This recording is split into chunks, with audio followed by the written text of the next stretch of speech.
असली स्रोत गौतम बुद्ध की प्रेरणादायक कथा। बहुत समय पहले की बात है।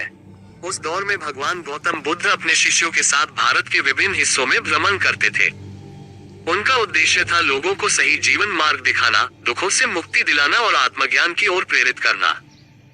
एक दिन बुद्ध अपने प्रमुख शिष्यों आनंद, सारिपुत्र और महाकश्यप के साथ एक शांत वनों में विश्राम कर रहे थे।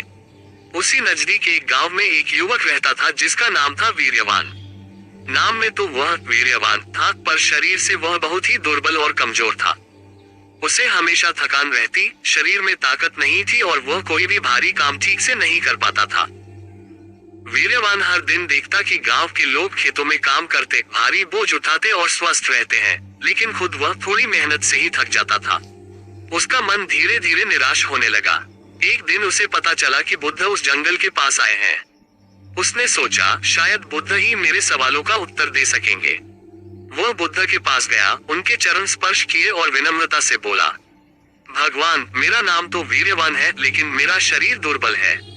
मैं जल्दी थक जाता हूँ, बीमार रहता हूँ और कोई भारी काम नहीं कर पाता। कृपया मुझे कोई ऐसा उपाय बताइए जिससे मैं बलवान हो सकूं और समाज के लिए कुछ कर सकूं। बुद्ध मुस्कुराए और बोले, बल तो शरीर की मांसपेशियों में नहीं, मन और जीवन शैली के संतुलन में होता है। मैं तुम्हें एक कथा सुनाता हूँ। पुरानी कथा, बलशाली ब्राह्मण और उसकी भूल। बहुत पहले एक ब्राह्मण था जो अपनी शक्ति और ताकत पर बड़ा गर्व करता था। वह रोज घंटों व्यायाम करता, पौष्टिक भोजन करता और सोचता था कि वह सबसे बलशाली है। एक दिन वह जंगल से गुजर रहा था, तब उसने एक वृद्ध सन्यासी को देखा जो बड़ी आसानी से एक भारी बांस की गठरी उठाकर ले जा रहा था। ब्राह्मण आश्चर्यचकित हुआ और पूछा, मुनिवर, आप वृद्ध हैं, आपकी मांसपेशियां कमजोर होंगी, फिर भी आप इतना भारी बोझ कैसे उठा लेते हैं? सन्यासी ने हंसकर कहा, बल केवल मांसपेशियों में नहीं होता, बल संतुलित जीवन, सही आहार और शांत मन में होता है। मैं क्रोध नहीं करता, चिंता नहीं करता, सादा भोजन करता हूँ और समय पर विश्राम करता हूँ। यही मेरी ताकत है। कुछ समय बाद जब ब्राह्मण बीमार पड़ा और कमजोर हो गया, तब उसे समझ आया कि असली बल शरीर, मन और आत्मा के संतुलन में होता है। बुद्ध का उपदेश, बल कैसे पाए?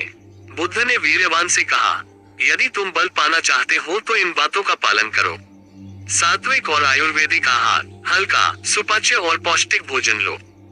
गेहूं, चावल, मूंग दाल, ताजे फल, सब्जियां और आयुर्वेदिक जड़ी बूटियां जैसे अदरक, तुलसी, आंवला और शिलाजीत से शरीर को बल मिलता है। समय पर और उचित मात्रा में भोजन करो।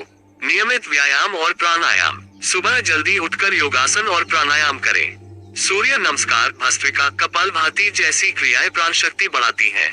पर्याप्त नींद और विश्राम, रात को जल्दी सोना और सुबह जल्दी उठना जरूरी है। पूरी नींद न होने से शरीर थका रहता है, चाहे भोजन अच्छा क्यों न हो। मन की शुद्धि, क्रोध, ईर्ष्या और चिंता से बचो। ध्यान और साधना से मन को शांत रखो। दूसरों की सेवा करो, इससे आत्मिक बल भी बढ़ता है। नशे और अपवित्र आचरण से बचाव। शराब, तंबाकू, अत्यधिक मसालेदार भोजन से बचो। ब्रह्मचर्य का पालन शरीर को दीर्घजीवी और बलवान बनाता है। वीर्यवान का बदलाव। बुद्ध के उपदेशों को सुनकर वीर्यवान ने अपनी जीवन शैली में सुधार किया। उसने संतुलित आहार लेना शुरू किया, नियमित योग किया, ध्यान लगाया और नशे की आदतें छोड़ दी। 6 महीनों में उसका शरीर मजबूत हो गया, चेहरा तेजस्वी हुआ और मन भी शांत हो गया। गांव वाले भी उसे सच्चा वीर्यवान कहने लगे। बाद में वह खुद भी बुद्ध के शिष्यों में शामिल होकर जनसेवा में लग गया। बुद्ध का अंतिम संदेश। बुद्ध ने कहा, बल केवल शरीर की ताकत नहीं, बल्कि वह शक्ति है जो मन और आत्मा की शुद्धि से आती है।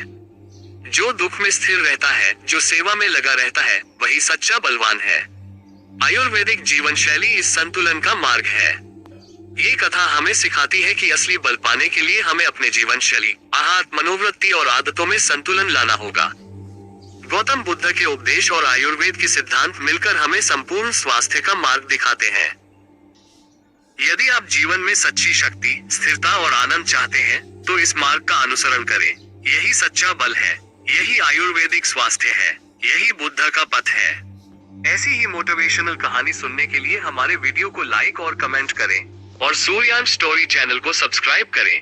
बेल आइकन की घंटी को दबाएं ताकि सबसे पहले आपको वीडियो का नोटिफिकेशन मिले और हमें सपोर्ट करते रहे, जिससे हमारा मोटिवेशन बना रहे।